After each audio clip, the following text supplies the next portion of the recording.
And today is a wonderful day, the first Founders' Day of this magnificent university, and also the birthday of the Chancellor of this university, Rajarshi Virendra Hegadeji. I had the unique privilege of meeting him on several occasions. In fact, my first book on Karunaalu Baa Blake, he wrote the preface for it. In fact, I requested him, sir, can you write a preface for this book? And sent the soft copy to him first. Can you believe that? I have heard a statement which says that busy man has time for everything. I only read it as a quotation. But I was convinced about it when he sent me the preface in less than a week's time.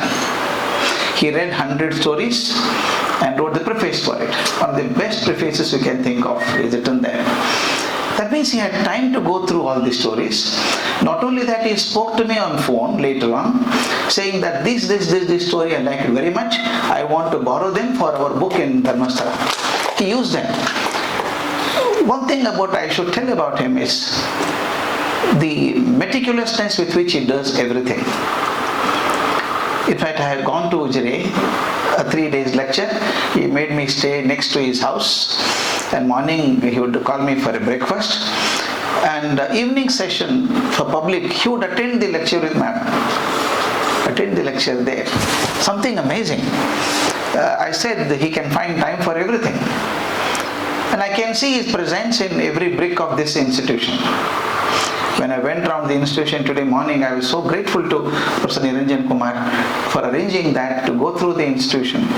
I could find the Buddha statue there, and there's a Saraswati idol there.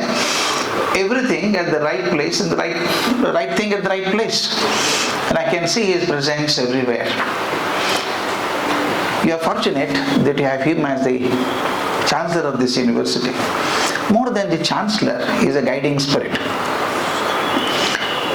There is a statement in Dharmasthala when you go saying that you don't even get wrong thoughts in that place. Am I right? They say in Dharmasthala when you go, nobody will steal anything, and secondly, no bad thoughts come into your mind. I think that should happen in every institution of his. I think it must be happening here. I am so happy and I feel blessed and honored that I am here to deliver the first the lecture on the Foundation Day. I am grateful to you, sir, Professor Niranjan Kumar, sir, and Padmalata ma'am, and I tell you the patience that Lieutenant Colonel Dinesh has. He waited for me in the hotel yesterday, and today morning he sat through the discussion we had.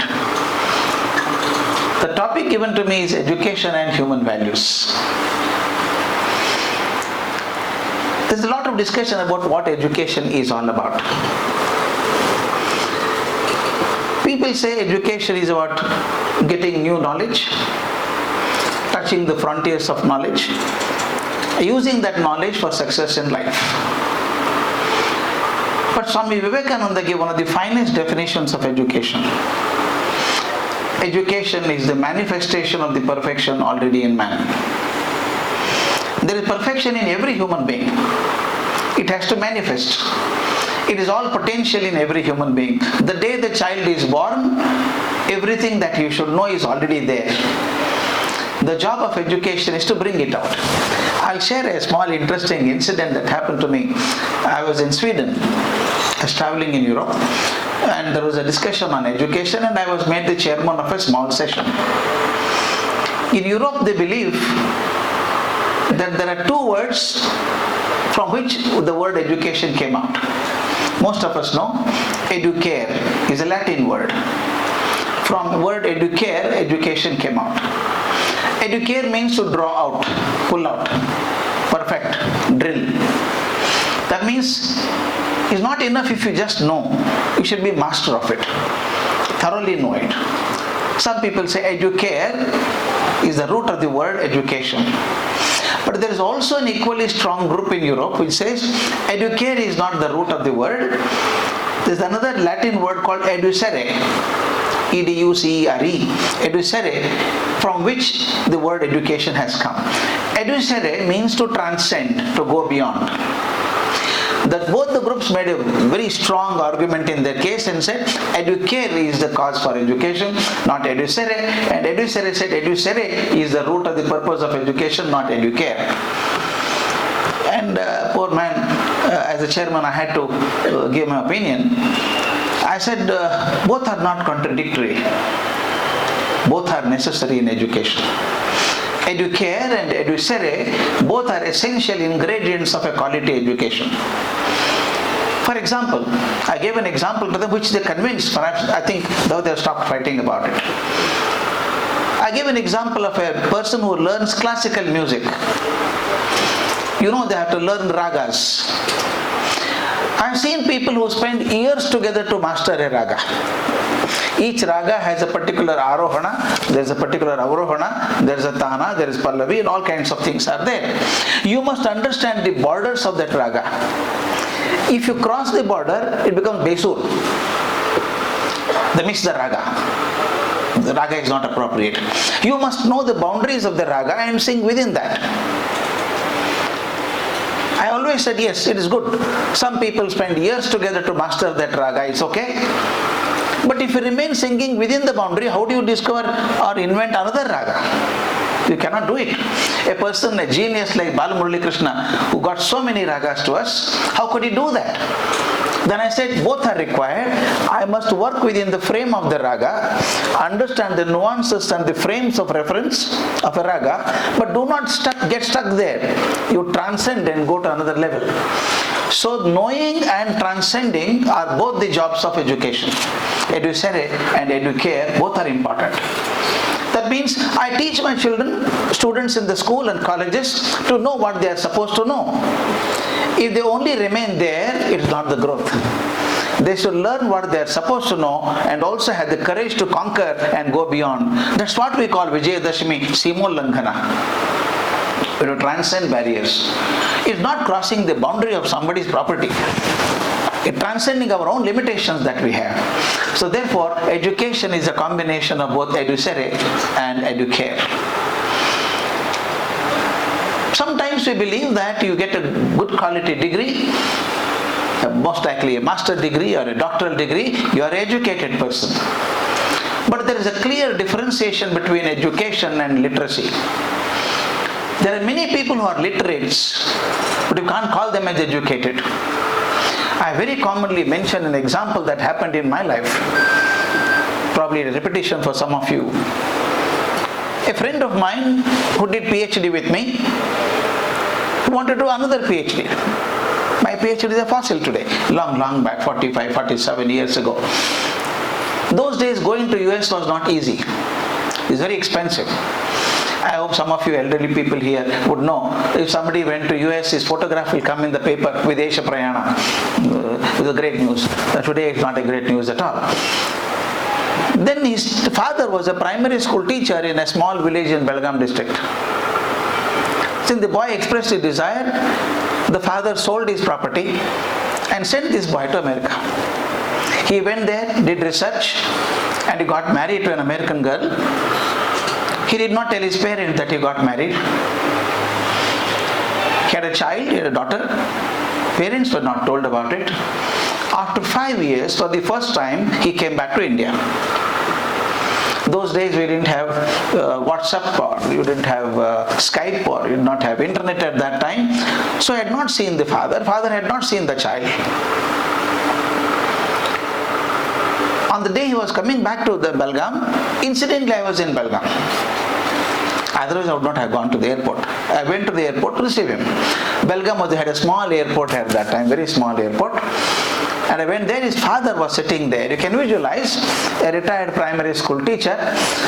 The dhoti was once white, it has become slightly yellowish now. A lot of punctures here and there. A wrinkled coat, and he had a Gandhi topi, and 4 days unshaven beard on his face. He was holding a rose in his hand. Rose for his son. I went and touched his face and said, Kaka, we call Kaka. Kaka, maga bartanalla ivattu hegidru? ಹೌದಪ್ಪ ನೋಡೇ ಇಲ್ಲ ಮಗನ 4-5 ವರ್ಷ ಆಯ್ತು ನೋಡಿಲ್ಲ. I am waiting to see him. So ಒಳಗೆ ಬನ್ನಿ, ಬೇಡ ಬೇಡ ಇಲ್ಲೇ ಇರ್ತೀನಿ ಹೊರಗಡೆ. He's waited outside. I went inside. At some time the flight from Mumbai came. Along with my friend, another 4 or 5 boys and girls were there, youngsters with him, modern people. They came laughing and all that. Garlanding was over. Then suddenly I saw his father was not there. I told him, your father had come. He said, I don't know. I thought he was telling a lie. We came out and we didn't find his father. We went by taxi to his village. After 2.5 hours, his father came there. I asked him, Kaka, you are waiting to hand over a rose to your son. You are not there. Where were you? His answer was almost like, piercing my heart. ಇಲ್ಲಪ್ಪ, ನೋಡಿದೆ ಹುಡುಗನ, ಚೆನ್ನಾಗಿದ್ದಾನೆ, ನೋಡಿದೆ, ಎಲ್ಲ ಹೊಸ ಹುಡುಗರ ಜೊತೆಗಿದ್ದ ನೋಡು, ನಾನು ಹಳೆ ಮನುಷ್ಯ, ನೋಡಿ ಮುಜುಗರ ಆಗಬಾರ್ದಲ್ಲ ನೋಡಿ ಹೊಸ ಹುಡುಗರ ಮುಂದೆ, ಹಾಗೂ ಮನೆಗೆ ಬರ್ತಾನಲ್ಲ, ಮಾತಾಡ್ಸಿದ್ರಾಯ್ತು ಅಂತ ಮನೆಗೆ ಬಂದೆ, ಬಸ್ ಹಿಡ್ಕೊಂಡು ಬಂದೆ ಅಂತ. I have a dilemma in my mind. Who is educated and who is literate? The father had not seen the son for 5 years. He must have waited with I will tell you, so much of worry and concern, joy in his heart. He is waiting for the son. Son did not have the courtesy to go and touch the father's feet. But father recognized that the son may feel uncomfortable about it. He didn't want to see the crease of discomfort on his child's face. He came back by bus. He was so sensitive. I would call my friend illiterate and his father educated. If the education does not teach you the basic values of life, it is not your education at all. It is a marketplace. I purchase something. I show my arrogance that I have the material with me. I purchase a diamond necklace. I want to flaunt it before others. Education is not an ornament to be displayed and shown. It is to be demonstrated in life. This basically question worries about me. What kind of education we should give it to our children today? This has bothered me so much, sir. Endlessly it has bothered me. I've been teaching. In fact, when Lieutenant Colonel Dinesh introduced me, the last sentence is my contribution in my biodata. The rest of it is written by my office. Last line I've been teaching for over 4 decades without a moment's regret. That's my sentence. I wrote it. After 49 years of teaching now, I started in 1972. 49 years, I haven't felt for a minute that I came to a wrong profession. It's the most beautiful profession that I have. I have seen so many students, so many people. I wonder, what do we give it to them? What should we give it to them in terms of education? I have a peculiar analogy. When you travel out of your place, imagine you have traveled to some place for 15 days. How do you pack your suitcase? The suitcase is a classic example I use. What goes in the suitcase is decided by where are you going. Am I right? If I am going to a cold place, I go to Shimla once in 3 months. When I go to Shimla in December, I must pack my suitcase with warm clothing, or I go to Boston. There is a biting cold there. You can't walk on the river Charlie there. Biting cold. I pack my thermals, scarf, caps and gloves, overcoats if possible. If I am going to Jaipur in July, temperature could be 49 degrees. I don't take thermals there. I take light cotton dress, chappals, light dresses, because it's very hot. So therefore, what goes in my suitcase is decided by where am I going. Apply this to students in the classes now. I don't know where they go. Am I right? This is very interesting in education, especially in school education.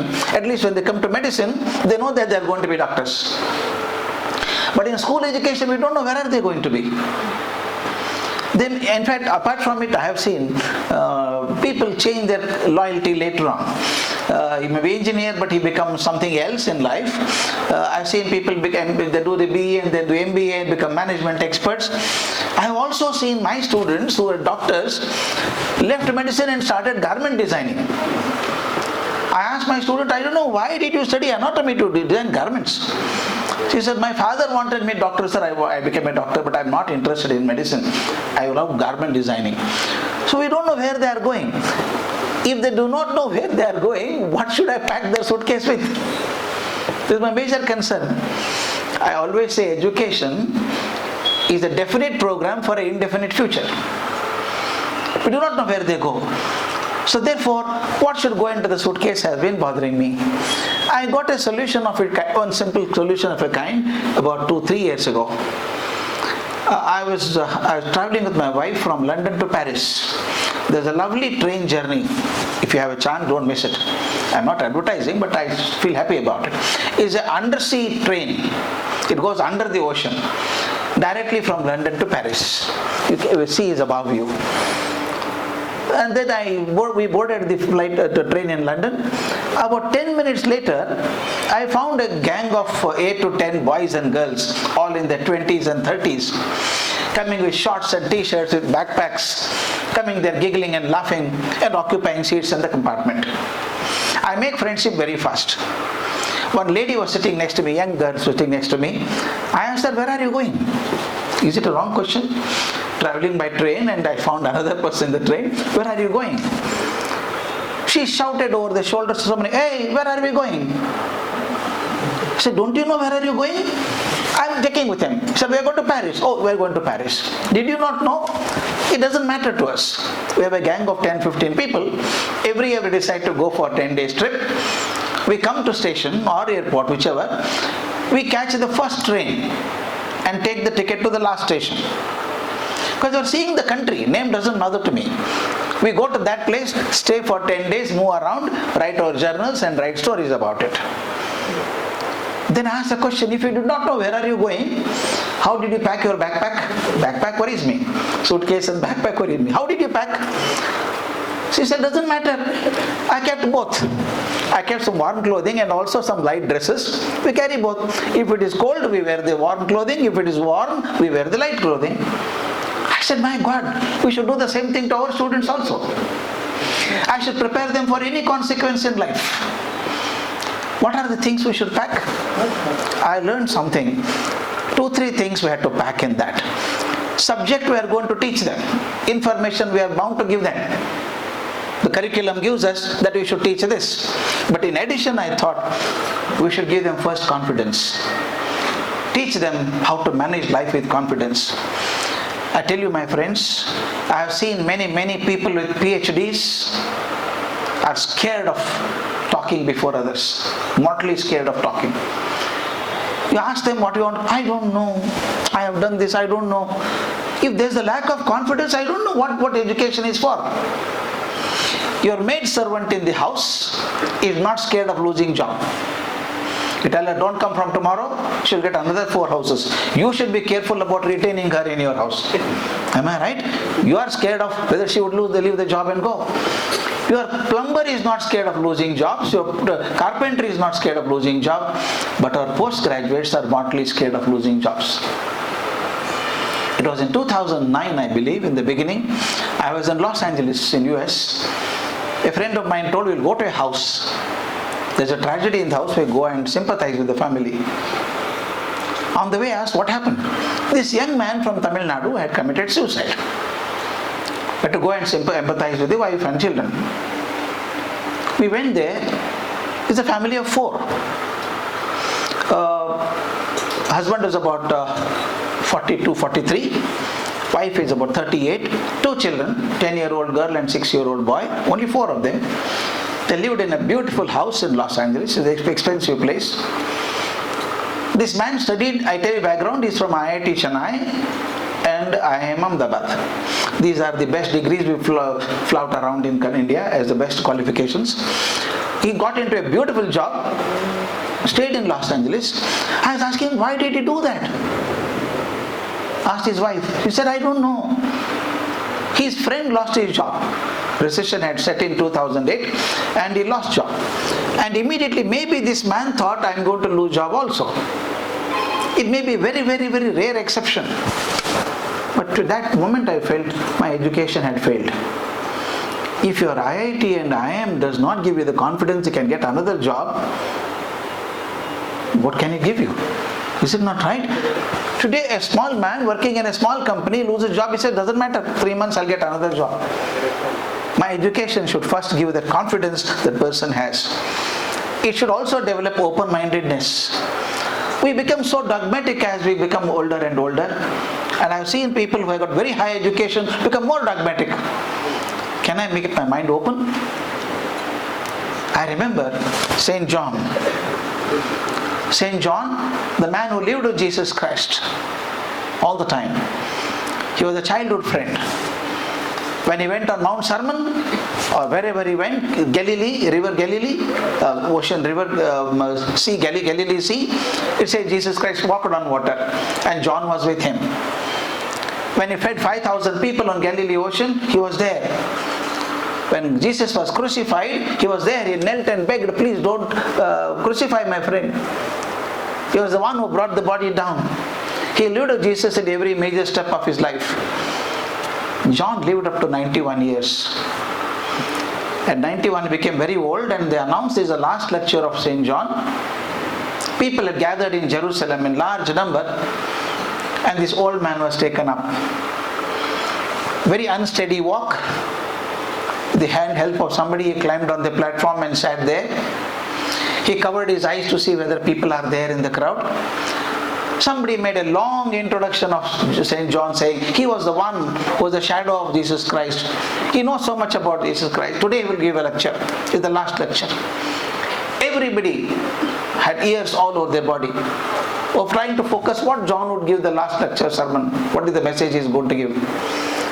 And somebody held a kind of a magnifying, I don't know what you call, some roller like that. He came to the edge of the stage, looked at people and said, please love everybody around you. Please love everybody around you. He finished his talk and went and sat there. That was the last lecture of St. John. I wonder, John could have given 100 examples of Jesus' life. He did not do that. He only said, love everybody around you. Love everybody around you. And stopped. Maybe St. John thought that is the message required for the people of the first century. They required that message. And my friends, I sincerely feel that is the only message that we require even in the 21st century. Love people around you. We have divided the country vertically and horizontally based on caste, communities, language, gender, color, geographical boundaries. We have made so many divisions. Can we tell our children to love everybody, unmindful of what they belong to, which area they come from, color and distinctions? So therefore, for that to happen, we must give values to our children. What are values? We have been using this term value sometimes very loosely also. What values are? How do you define values? I learned the definition of values from a great Upanishad called as Kathopanishad. One of the greatest Upanishads. I would request you, plead you, urge you and compel you to go through this Upanishad. As every teacher must read these two Upanishads. And translations also, okay. English, or Kannada, Sanskrit, whatever you can read. Taittiriya Upanishad and Kathopanishad. These two are important Upanishads for every teacher. Kathopanishad is all about a small boy, Nachiketa. It's called Nachiketa Upanishad also. A little boy, his father was performing a homa. Father was a short-tempered man, Vajasravas, a short-tempered man. And he was giving alms. He was saying Agne Swaha, Varuna Swaha, Indra Swaha, and making offering to fire. The little fellow asked, whom are you offering them? He said, I'm offering to Indra, I'm offering to Varuna, Agni. Immediately, child in infinite innocence, he asked, whom are you offering me? The father said, don't ask question like that, sit down. And again the boy asked. When the boy asked 3-4 times, I told you the father was a short-tempered man, was also a stingy man. He got angry and said, I'll give it to Yama. The boy was not scared. He doesn't know who is Yama. And the story says, it's the first man who went with the body to Yamaloka. And he waited at the doorstep of Yama. Yama had gone for some official trip. 3 days he was not there. But the boy sat at the doorstep and did not take anything. Did not take water, food, anything. Even Yama's wife tried to give him something, he did not take. Yama comes back after 3 days I don't know, we have pictured Yama wrongly in our movies and serials and all that. We make him look like a villain. He cannot be like that. I have not seen him, but he cannot be like that. He cannot be like that. Because the Upanishad describes him as such a wonderful man. He says when Yama entered, a halo entered, bright light entered. And Yama folds his hands and tells this 8-year-old boy, I am sorry child, you are my guest. I have not treated you properly, kindly pardon me. He seeks an apology from Nachiketa. Such a wonderful man. He is called Yamadharma because Yama means rigid. Anyone who follows dharma rigidly is called Yamadharma. And he says, I'll give you everything you want. The child says, I don't want anything. I want to know, everybody on earth is scared of death. What is death? Yama said, I can't tell you. I lose my job. I'm the only person who knows what death is. I can't tell you. Then it's okay. Another boon. What is the boon is? Can we escape death? Very interesting question. Can we escape death? I thought Yama would say you can't escape death. Before my teacher taught me Kathopanishad, I thought Yama would say you cannot conquer death. Nobody has conquered death. But Yama says in a beautiful way, you can conquer death. But not with your body, but by your deeds. That means you can't conquer. The body is designed to die. Body is designed. It's called Sharira. Kshayamanatma Sharira. Every moment it goes on dissolving. But you can live. For example, Rama, a king, becomes a god. Krishna becomes a god. Buddha becomes god. Mahavira becomes god. By their deeds they become immortal. Yama is saying that you cannot become immortal by your body, you can become immortal by your deeds. So therefore, he defines there. Then Nachiketa asks, what are the qualities I should have so that I can remain immortal? That is a definition of values I got from Kathopanishad. The great D.V. Gundappa, DVG as we called him, I had the privilege of being with him for 3 years. He taught us there's a definition of values, and till today I find that is the best definition of values. It says, it is a set of desirable behavior. Please watch carefully. It is a set of desirable behavior by following which it is good for the individual and society. This is the definition of values given in Kathopanishad. It is a set of desirable behavior, not a set of lectures or set of talks. Set of desirable behavior by following which it is good for the individual society. I want something, I snatch from him. It may be good for me, it is not good for him. This is not a value. Such a simple way of saying, when I do something, it should be good for me and society. That's the basis on which Swami Vivekananda took a Upanishad quotation when built Ramakrishna mission. He said, Atmano mokshartham jagadhitaya cha. The tagline for Ramakrishna mission is that Atmano mokshartha. I want to get moksha, individual salvation, but jagadhitaya cha.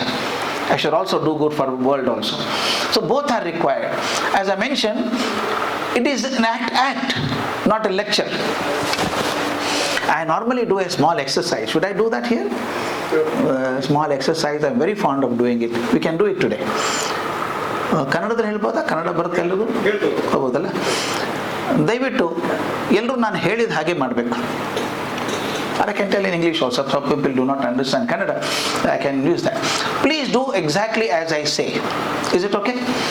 Please do exactly as I say. Don't do anything which I do not say. I do not do. Please follow what I say. All of you raise your right hand. Fold your fingers into a fist. Slowly bring your hand forward. Stretch your forefinger. Only forefinger. And very quickly keep this finger on the left cheek.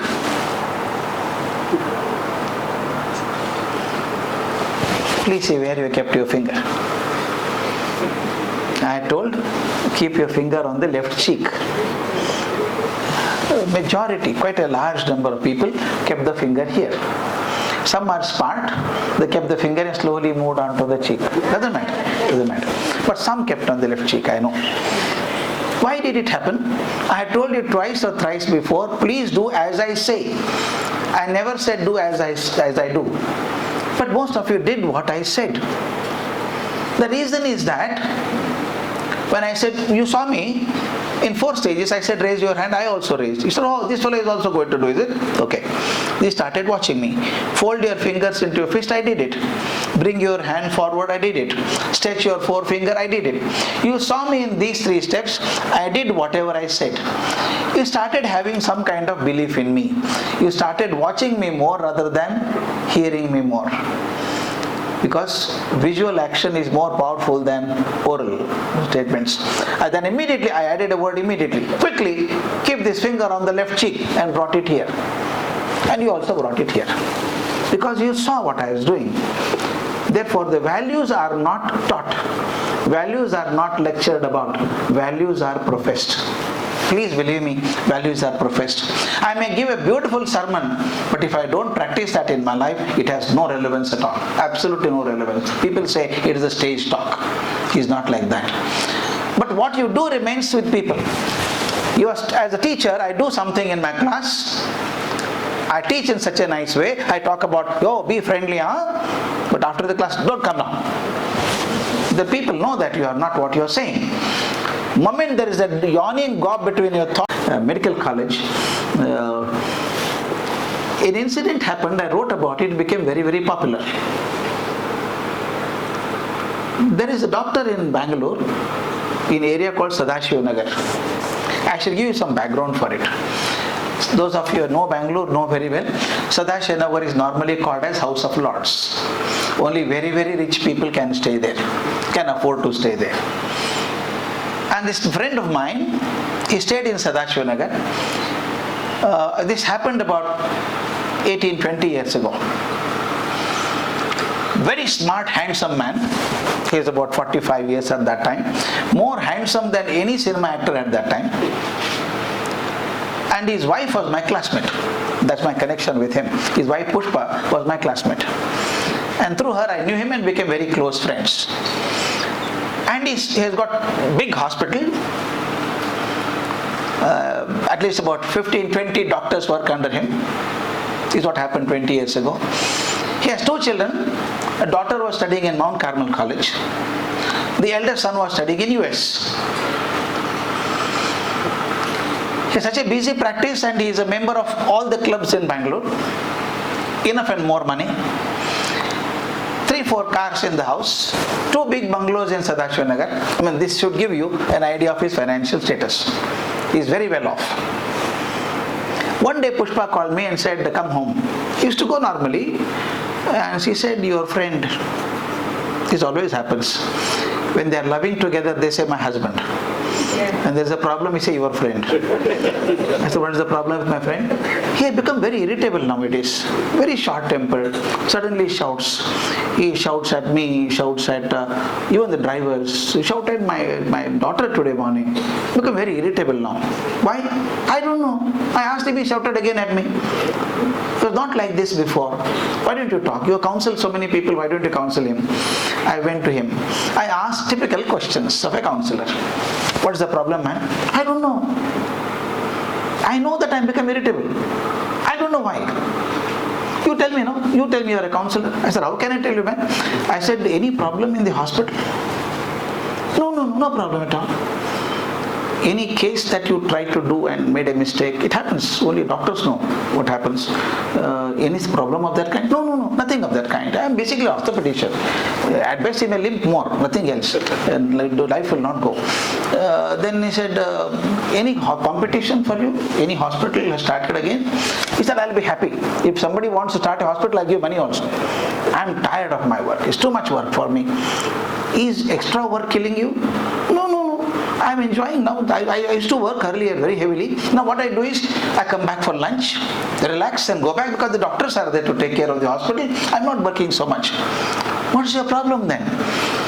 Then I said, any other relationships? Because I had to ask counselor, I had to ask everything. No, nothing of that kind. Doubt Pushpa? No, Pushpa is the angel. Any problem with your daughter? No, don't say that. My daughter is wonderful. She's happy in the college.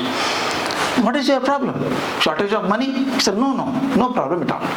He has not seen money. Can you believe that? He's collected in the counter and goes to the account. He doesn't even know. The only passbook knows. Everything is comfortable. What is the problem with him?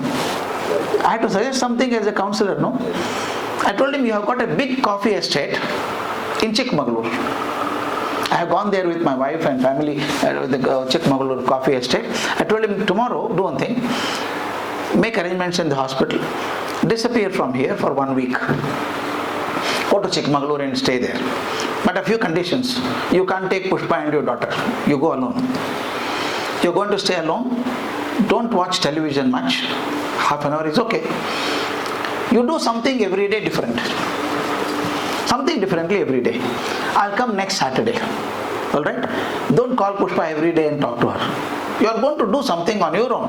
For 1 week you do it.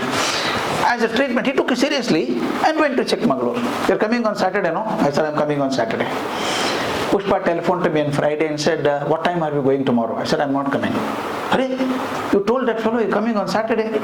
You'll eat me raw. I said, you also don't go. What should I do? Pick up the phone and tell him, Gururaj told he's not coming this Saturday, he's coming next Saturday. You have to continue the same treatment he has given you for 1 more week. Then she said, he'll be very angry. I said, let him be angry. Anyway, he'll not come here. Let him stay there for 1 more week. Can I continue? Okay. Let him stay for 1 more week. And he stayed for 1 more week. Next Saturday we went. Pushpa, myself and her daughter went. As we approached the entrance of that coffee estate, she said, this fellow will pounce on you now.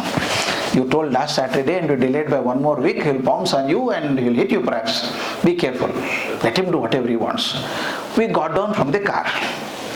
I could see a man standing there little further with a typical chucks lungi. You know, the Tamilians have that chuck lungi. And then banyan, and he had a towel on his shoulder. He looked dark, completely tanned. He was standing, doctor was standing there. He came to me. He was not angry at all. He came to me and said, come, I'll show you something interesting. I thought he'll be angry. Nothing of anger. He pulled me my shoulder and said, come here, I'll show you something interesting. There were a few rows of chili plants. 8 to 10 rows of chili plants. He was showing me, look, chili plants, so beautiful. See, flowers have come. Some fruits also have come. I said, you fellow, I traveled so long to meet you. Did not have the courtesy to ask me how was journey. You are showing me chili plant. I visit Taj Mahal. Have I not seen chilies? He got angry then. You have seen chili, man, but have you grown chili? I have grown chili. Why did you do that? You told me no, do something different every day.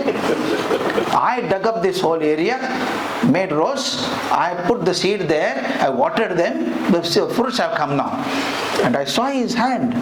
They were no more the hands of a surgeon. The delicate pink hands he had, lovely hands he had. But today become rough. Then he told me, I found a solution to my problem. He looked so tranquil, next only to Buddha. And he said, I'm finding solution to my problem. What is that? I'm curious now. I'll tell you in the evening. He kept me under pressure. And after dinner, we went up on the terrace. It was a moonlight, full moon day. Only 2 of us stayed there. And I asked him, what happened to you, man? Can you believe, my friends, I'm not exaggerating a bit. This man, a doctor who has seen so much of life and death, he started crying.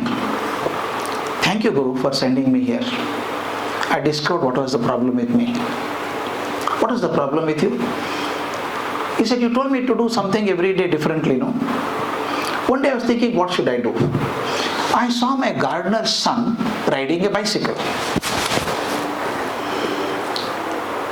As a child, I used to go on bicycle.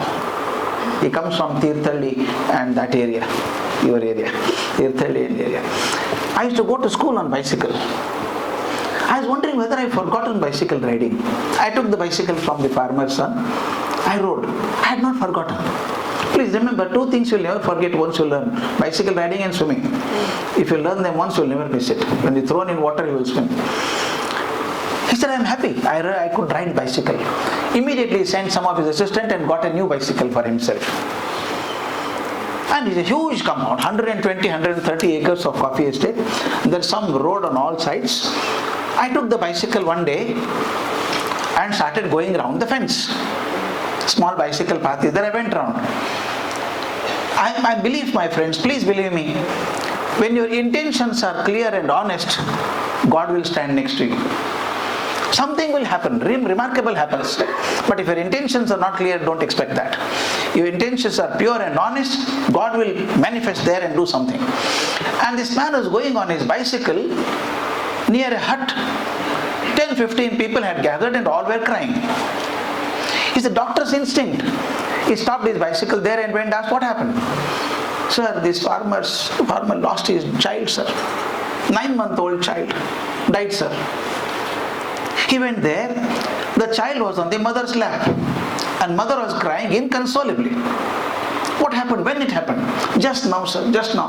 The old man, he is a doctor for them. Old man told the child is dead. He is a doctor. He found the pulse. He said, child is not dead. Child is not dead. Completely dehydrated. Come on, get some water. Some jaggery. He made some water there only. Opened the mouth of the child and made the child drink water. Rubbed its feet and hands. Child started crying. You can imagine what would have happened to the mother. She was convinced that the child is dead. When child started crying, she just gave the child in somebody's hand and fell at the feet of this doctor and said, you are God, sir. You brought my child back. Child was dead. He said, child was not dead. Sir, you don't know, sir. This old man, the senior man, he told child is dead. Both father and mother fell at his feet and said, you are God to us. This man was telling, I'm in a country where people don't even know whether the child was alive or dead. So much of ignorance. They would have buried the child alive. Then I decided, my friend told me, I should do something for these people. He made a prescription, got lots of medicines with him. He put them on the bicycle. He would go around all the villages around and treat patients free. He doesn't want money. What money he wants? He started giving treatment to them. In a week's time, the people started calling him God on bicycle. God on bicycle. He held my hand and said, Guru, tell me, I had the power to become a God. Why did I remain human so long? What a lovely way of saying it. I had the power to become God, but why did I remain a human being so long? I have a chance of doing it. I have decided now. My son will come back with his master's in surgery from US. I will hang this hospital around his neck, let him run. For some time I take off. I want to spare my life for society now. Then he told me, do you know, Guru, I never wanted to be a doctor.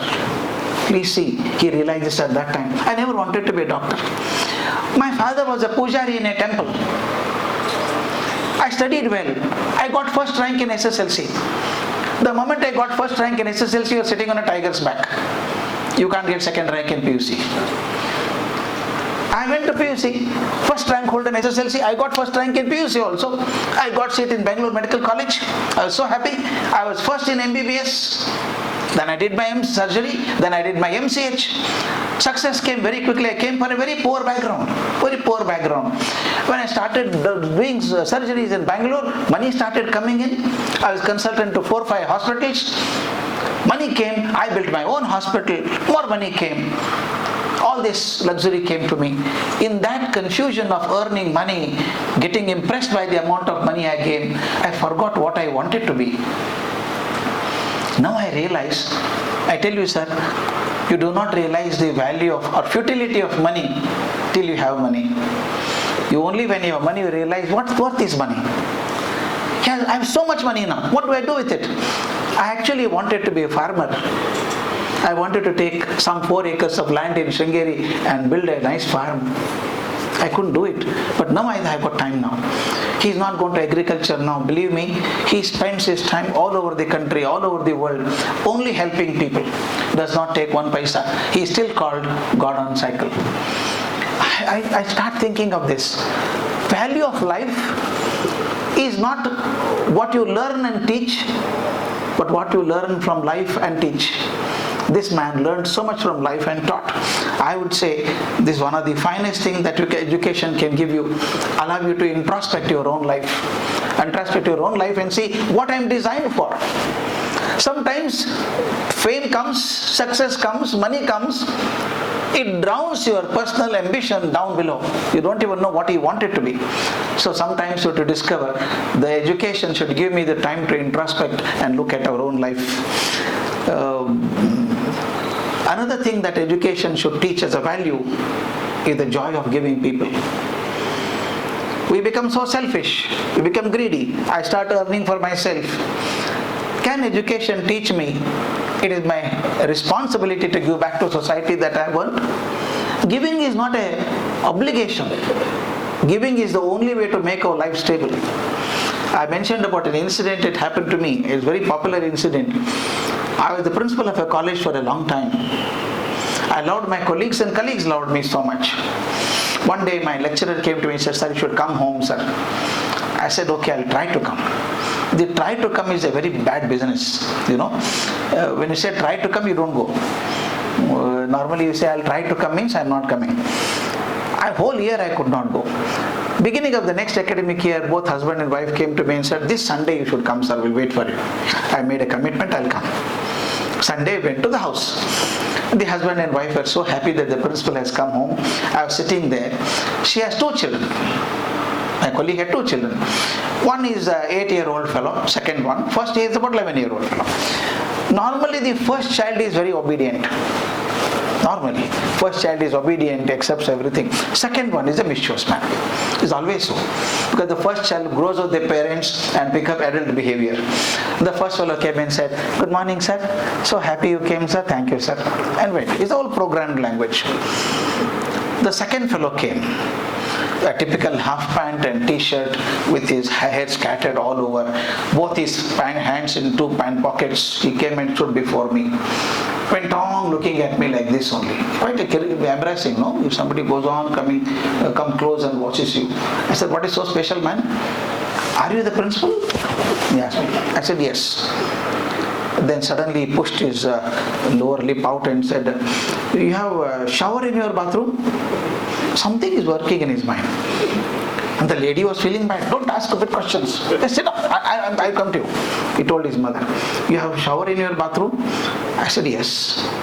He said, "In my house there is no shower." "Don't worry, man, you will build it later on." "Why build later? I already built it." "You told me just now, no shower." "My father has not given shower. I made one shower. I'll show you, come." He pulled my hand and started pulling. My colleague's face went red.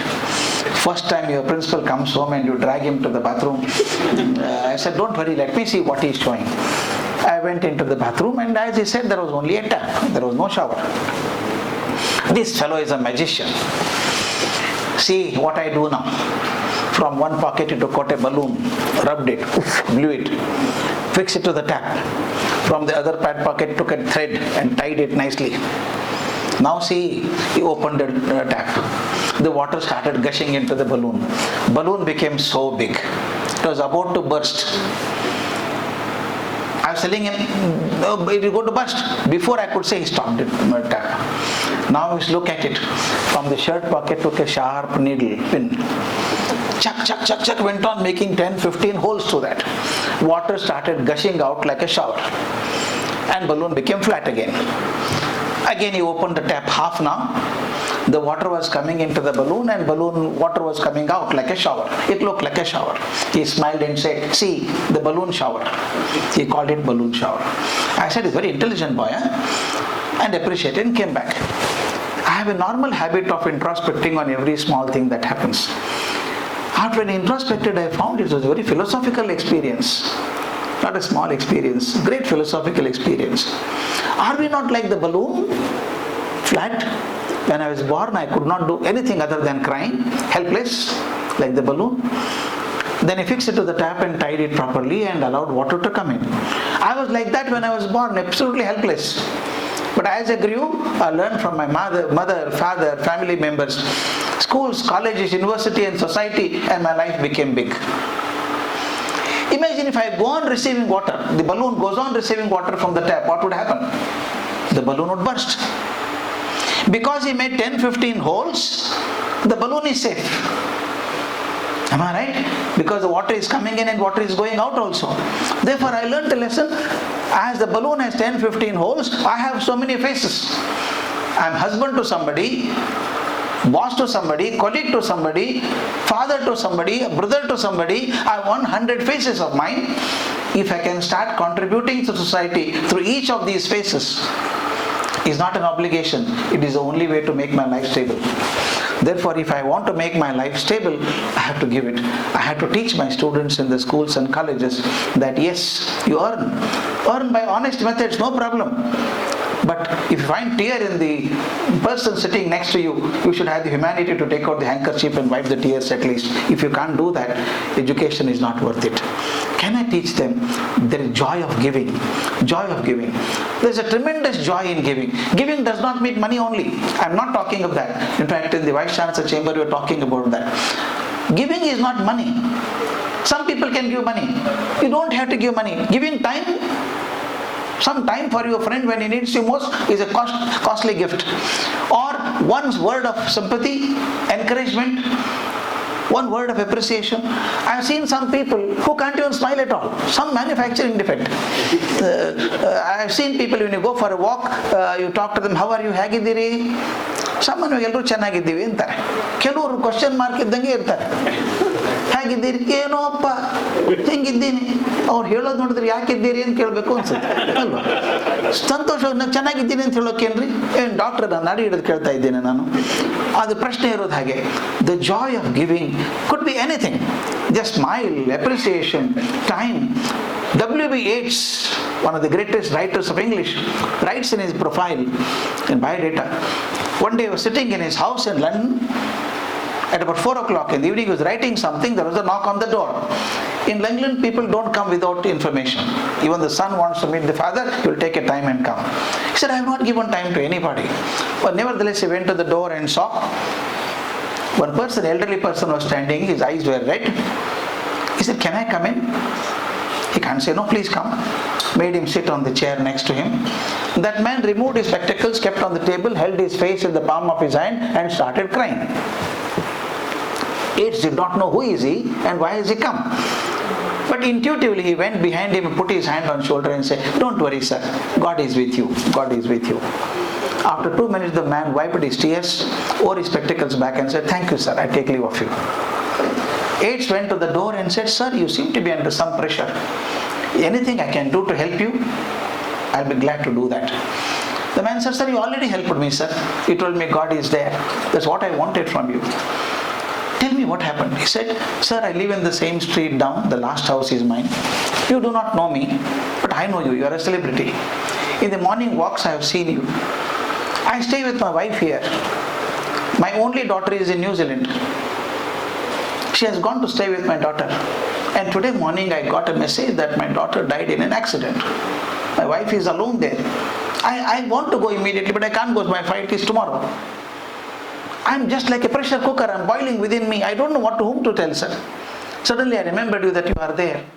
I wanted to share with you, sir. Thank you so much for empathizing with me. W.B. Yeats comes and writes in his diary, when people come to you, don't believe that they come to ask something from you. They only want a shoulder to cry on. Can I not be a shoulder to cry on? That itself is a great contribution, great help. So giving can be in 100 different forms. And then, last word I would like to say is this, because my time is up. Because my time is up to 12:50. I have taken already 3-4 minutes more. This university has speciality. It's not like any other university. This university is backed up by spirituality. Many institutions talk of professionalism, scholarship, infrastructure. All those are there. More than anything else, what is required today in today's world is the spirituality. Spirituality has nothing to do with religion. It's beyond religion. You can belong to any faith, any religion. As long as I'm good to people around me, I value everybody as important as myself, you are spiritual. In fact, I have developed a new model in education which is extensively used in different parts of Europe. I call creative teaching model. I said 4 quadrants are required in education. One is physical. Person should go physically very strong. Emotional. I should be emotionally balanced. We talk of EQ today. As Daniel Goleman has brought a new dimension to it. Emotional quotient. Emotionally stable. Third is intellectual. Intellectual does not mean giving tougher and tougher problems. Normally you have feeling, you solve this, go to level B, go to level C, level D. is not drilling them to higher levels. You can see a good teacher can be really stimulating intellectual. Teach in the class and consciously leave some loose ends. So that the students will come and ask, what happens after that, sir? That I will tell you tomorrow. Don't you see these horrible serials? Day after day we see them. The director is intelligent. The last act, he takes a sword in his hand and comes and stops. Director will sleep but will not sleep. Did he hit or not? Am I right? If a director can create so much of curiosity, as a teacher, can I not create more curiosity in the mind of the student? If you can create that curiosity, you are stimulating intellectual behavior. Physical, emotional, intellectual, and last and most important is spiritual. Can I talk about values in everything I do? I was so happy when I went around the college. You could see a little greenery everywhere. You could see photographs of deities there. I could see the statues there. When you go around that, automatically your mind turns to something beyond what you are studying. Can I tell the children there is a power beyond all of us which controls the universe? Some youngsters would say there is no proof that God is there. You don't require proof. God is not to be seen. God is to be experienced. Show them in different ways. There is a power beyond all of us. Even doctors say, let us see what happens. You watch for 24 hours. Pray God, I have had this experience of mine. Pray God. Ultimately, even doctor is also a human being. There is something beyond him, beyond her. So therefore, if I can teach students that there is a power beyond all of us which controls us, manages the whole world. If an airport like Bangalore has 150 flights taking off and landing, they don't collide with one another because air traffic control is there. So many trains are going up and down lakhs of kilometers every day. Not many trains collide because somebody is managing that. For time immemorial, for at least 4.5 billion years, the planets are going round and round and they are not colliding with one another. So somebody must be managing the movement. That power, you call by any name, that power we call God. So therefore, if I can instill the faith in God in the students, perhaps you have done a fairly good job. Thank you so much.